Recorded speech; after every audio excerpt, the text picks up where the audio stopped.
Hey guys, today's word comes from the book of Genesis, chapter 31, verses 31 to 35, and it says, Jacob answered Laban, I was afraid. I thought you will take your daughters away from me by force. But if you find anyone who has your gods, he shall not live. In the presence of your relatives, see for yourself whether there is anything of yours here with me, and if so, take it. Now Jacob did not know that Rachel had stolen the gods. So Laban went into Jacob's tent and into Leah's tent and into the tent of the maidservants, but he found nothing. After he came out of Leah's tent, he entered Rachel's tent. Now Rachel had taken the household gods and put them inside her camel's saddle and was seated on them. Laban searched through everything in the tent but found nothing. Rachel said to her father, Do not be angry, my lord, that I cannot stand in your presence. I am having my period.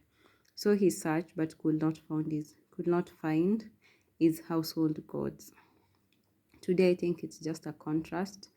Every time that I had read the story of Jacob and Leah and Rachel, I always wondered why uh, the deceit happened, why he had to marry Leah, and then after that he waited for another 7 years to marry Rachel.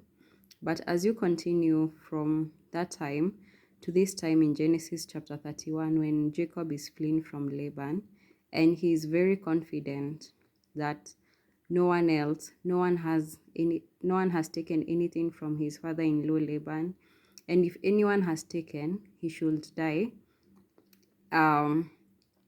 He was so confident that his wives and his children remained faithful to the God that he served, but he had no idea that Rachel uh, was not faithful to Yahweh and took the household gods of Laban. And in this context, after meditating on it, it's just to realize that, sometimes in life, we think we need a Rachel because that is what we love. Like, you can ask yourself, what is the Rachel in your life? That is what Jacob loved and desired. But Rachel could have been potentially what led to the destruction of Laban.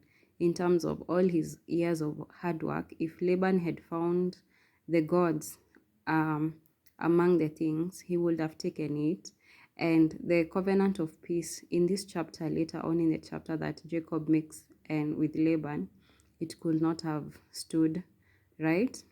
Sometimes we think we need the Rachel, but that is not the case. God knows we need Leah, and Leah was faithful. What we think we want is not what exactly we need.